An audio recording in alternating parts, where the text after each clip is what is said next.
monsieur, vous allez où? À Saint-Nazaire. Saint-Nazaire, ok, monsieur. Saint-Nazaire. Saint-Nazaire, ok.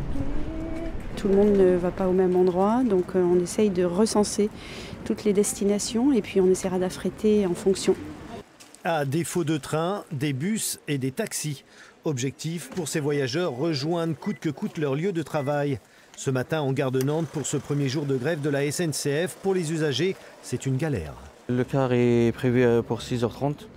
Il est 7h27, on attend toujours. C'est le ras-le-bol, c'est le ras-le-bol. Ça fait 1 heure à peu près qu'on attend, mais du coup moi je suis solidaire alors, donc il n'y a pas de souci pour moi. Là je vais sur Saint-Nazaire, sur Saint-Nazaire et c'est la galère. Là je prends un Blablacar. Tous les Blablacar sont complets, quoi, donc les trains galèrent. Il faut être compréhensif, à voir pour la suite, c'est surtout ça.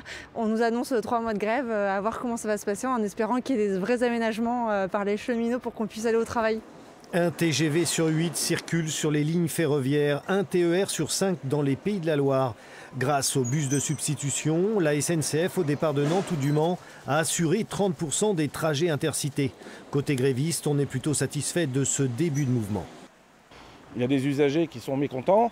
On a vu ce matin aussi qu'il y a des usagers qui soutiennent clairement cette grève. Les usagers viennent chercher nos tracts parce qu'ils veulent comprendre les motifs de cette grève. Mais en plus de venir chercher nos tracts, manifestent leur soutien au combat, qui n'est pas seulement un combat corporatiste, mais qui est bien un combat en faveur de l'avenir du système ferroviaire français, du service public ferroviaire français. Ce matin, les gares de Nantes et du Mans étaient quasi désertes. Il semblerait qu'une grande partie des usagers se soit organisée. Demain, les perturbations devraient être tout aussi importantes.